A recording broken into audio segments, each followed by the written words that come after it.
In this video, I'm going over press conferences for UFC 314 and 316. These were very different from each other in terms of hype. 314 built the card up and made it hype and added a lot of suspense to potential matchups in the future of the UFC in general. 316 made everything worse, but we're going to get into it.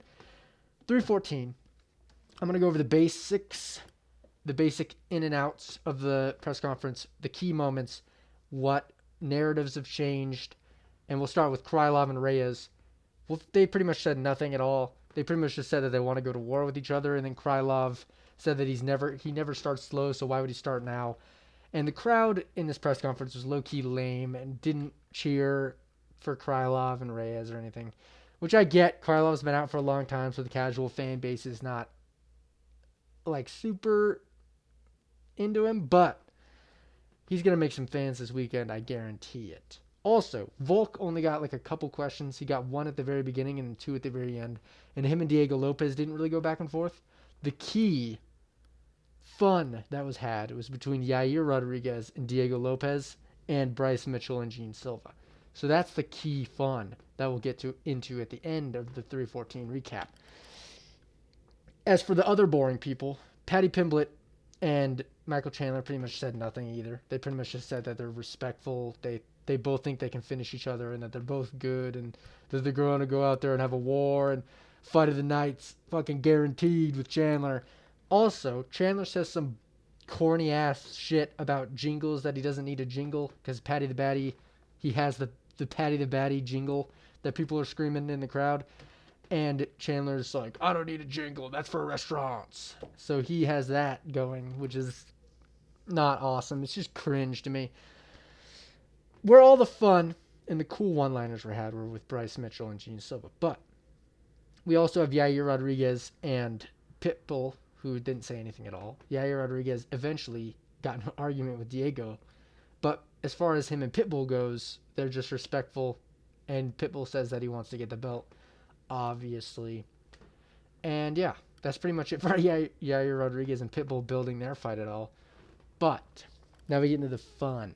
Bryce Mitchell and Gene Silva go back and forth. Questions start to go. Gene Silva says that he doesn't agree with anything Bryce Mitchell's ever said, even though they're both Christian and that they both like God and stuff. He doesn't agree with anything Bryce Mitchell thinks. Well, which it makes sense since Bryce Mitchell's in such hot water as of recently with his takes to distance himself from him. I get that.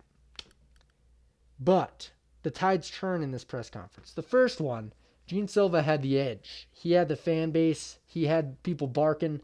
He had everybody with him. This press conference, the tide switched with a key moment that we'll get into right now. So, a reporter says, oh, how could you build up this fight, build pay-per-views? How are you a pay-per-view star to Gene? And Gene said, watch this.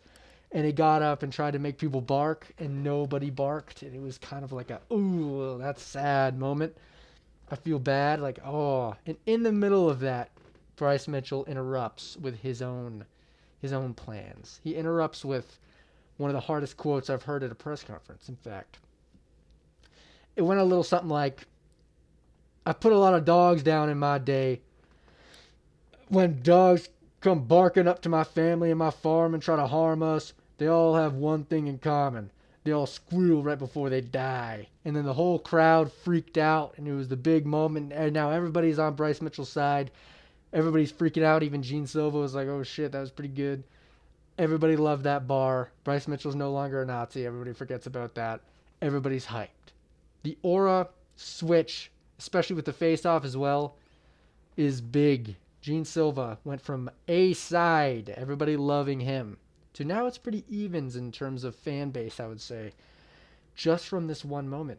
Bryce Mitchell, people respect a good one-liner and good talk, good trash talk, and Bryce Mitchell is pretty good with his words considering he has brain damage. His words, not mine. So, after that, nothing else really happens between Bryce Mitchell and Silva. They go back and forth a little bit more. Gene Silva says that he has a gun on his shirt, so he's not a Christian, or that he isn't Christian. And why do you have a gun on your shirt if you're Christian? Which I thought was just stupid and a horrible way to come back and try to crawl his way out of the pit Because now it's 1-1 in press conferences. I'd say Gene Silva won the first. But Bryce Mitchell definitely won this one. So we'll see what happens on Saturday. But the tense intensity is big time in this fight now. And the face-off between these two was interesting. Bryce Mitchell was very intense, and Gene Silva barked in his face. This is now the fight to fucking watch on Saturday. This is exciting. I'm still going with Gene Silva, but if this press conference didn't make me a little bit worried for my pick, it definitely did. I'm definitely worried now.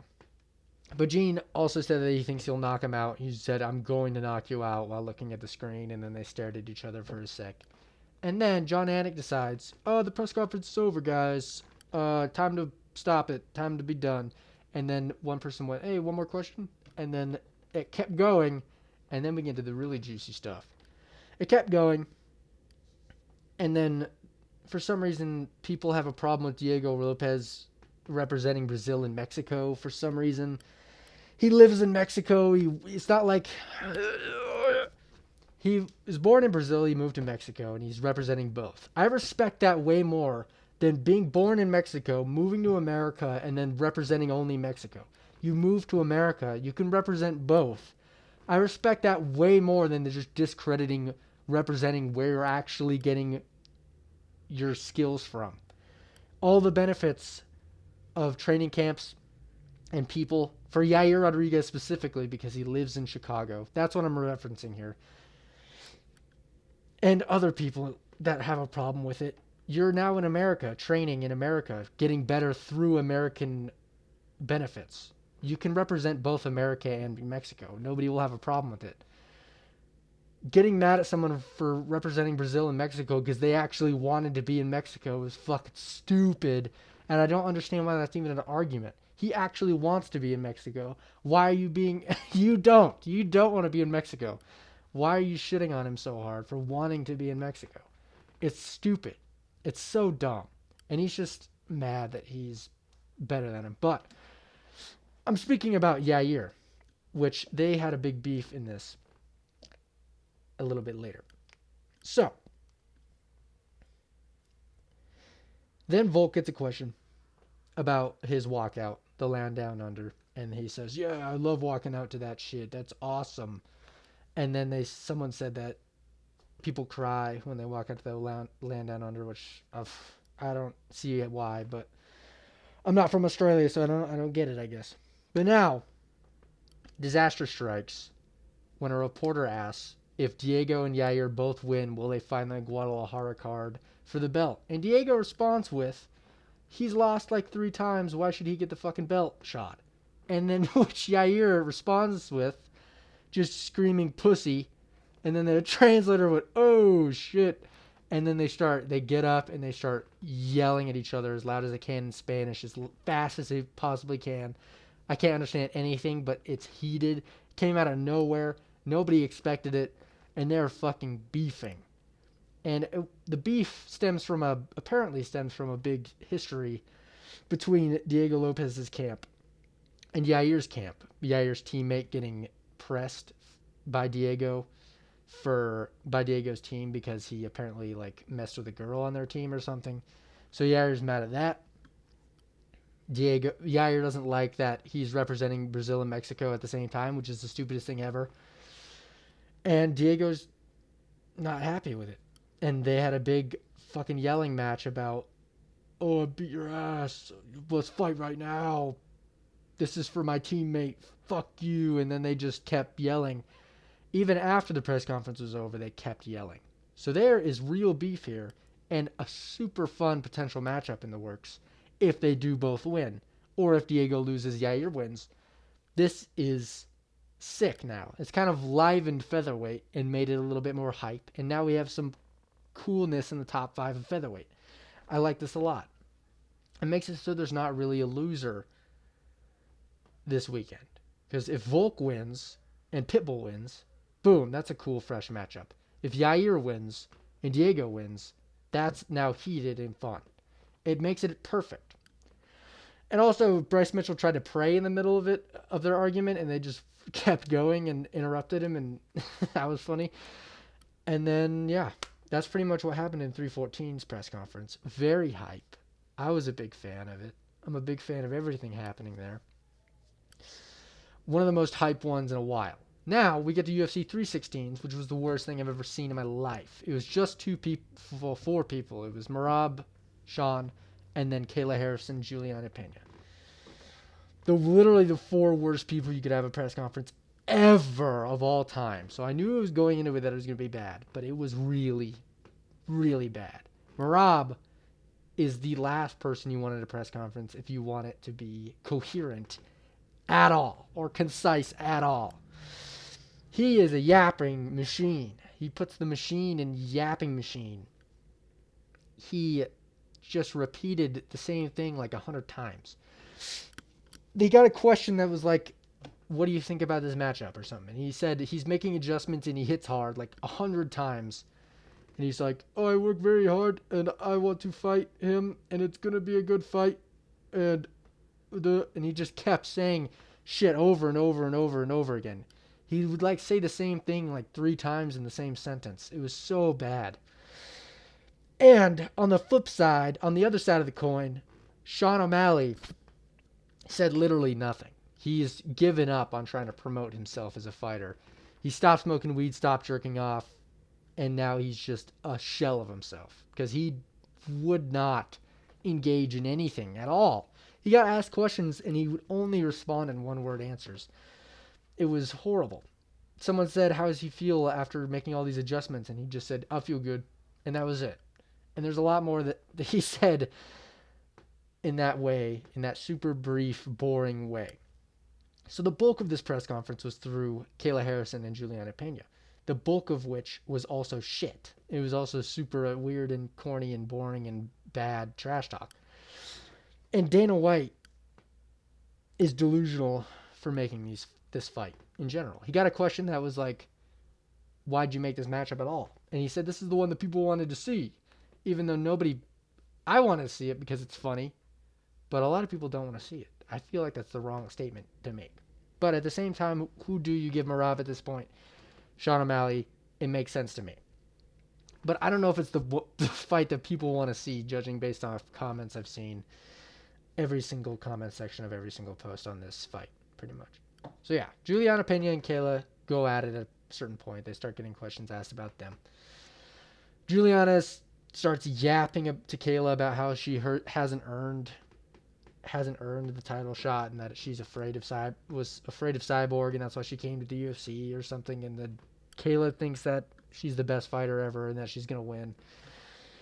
And then they say corny ass shit and yap over each other, and it's really bad and boring and weird and bad. And Juliana Pena brings up weight bullying and says she pisses blood and that she's only fought grandmas, which made me chuckle in the moment because I was like, what the fuck are you even talking about? She said some shit about you piss blood and you need a walking taco, and I was like, what are we even talking about right now?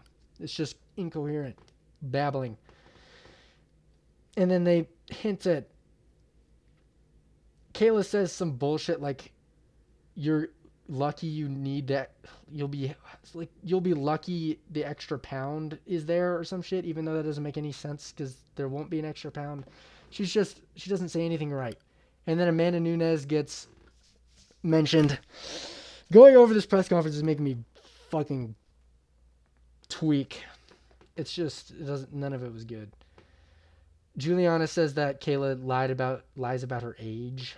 And then Kayla says to get your facts right, sweetie, or some shit. Just the dialogue is not good. This whole press conference is a clusterfuck of shit between those two. And that's pretty much it. There was a lot of shit talking. They tried to hype up a potential Amanda Nunes fight. And then that's pretty much it with that. Sean O'Malley and Merab get some more questions. Sean O'Malley says he doesn't know to like 10 questions about his camp and how he's feeling and anything. He just says, I don't know. So that's awesome, Sean. Way to build your fight. Way to become a superstar. And then they get a jacuzzi question, Merab does, and Merab says, dude, the jacuzzi session was really fun, and he's kind of being really gay this press conference. He says some stuff later as well. Oh yeah, Kayla says at a certain point, Kayla says nothing tastes as good as gold feels, which doesn't make any sense. She just wasn't making any sense, and it was bad. The back and forth was bad, but I am kind of excited for that fight in women's bantamweight. There's at least some beef. There's at least some heat, which is fun at least. And then someone says something about Dana White privilege to Sean O'Malley. And then Sean says, thanks, Dana, like Chandler did that one time. And it's like, oh, call back. Oh, God, this one sucked so much compared to 314s. And then Marab hints at featherweight, maybe going up to featherweight and fighting Diego Lopez. He says he might be interested in that. But it made it seem, the way he responded to a potential featherweight fight, made it seem like someone told him to not bring it up because he was like, oh, you guys are putting me in a really weird spot. So I feel like someone in the UFC is like, you haven't fucking earned it. Don't even bring it up. Don't even bring up a double title shot. And he just kind of is dumb and hinted at it a little bit. I don't know. Because it was weird the way he responded to that question.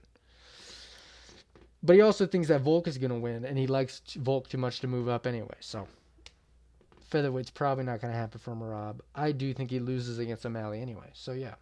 Also, Marab says that he's going to kiss Sean and slap his ass.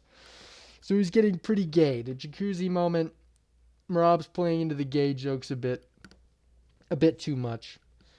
But it is kind of funny, and it caught me off guard. And Sean O'Malley didn't even make a face. He didn't even move at all. He's like a robot. Who stole Sean O'Malley? I mean, he's never really had a super fun personality to begin with, but come on, bro, give us something. Anything. He's at least tried before in the past. But he seems pretty fucking locked in. So hopefully he wins at least. But I don't know. Marab's kind of more funny on the mic, to be honest. But his fight style is just bad. I'll take Sean's fight style over Marab's yapping any day of the week. And then at the very end, Sean O'Malley says that he's going to win and that his cardio is better now and that he won 2 rounds in the first fight. And then he makes the weirdest noise ever because the people in the crowd were going like, oh, no, you didn't. And then Sean just like squeaked and made the weirdest sound ever. And then that was it.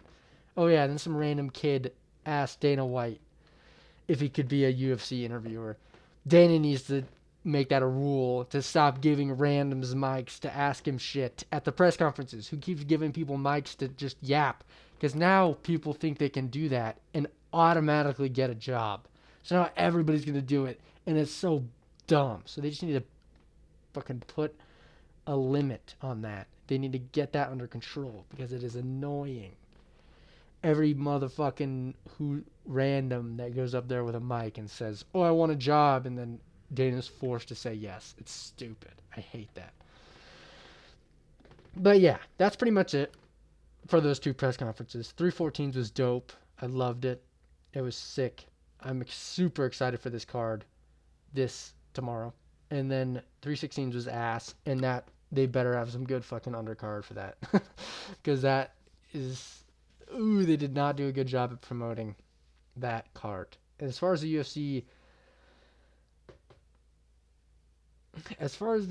is doing as of right now, they're doing poorly. And I've heard a bunch of things about them doing bad numbers-wise recently. And ever since UFC 300, they've been going down. So they really need to pick it up because they're just making shit cards and shit events and not giving the people what they want. And the fighters are getting too much leeway, which is causing inactivity and log jams. I might make a video about this. But yeah, that's about it. Those press conferences were very far away from each other, but it was still interesting. So, that's about it. I will see you soon.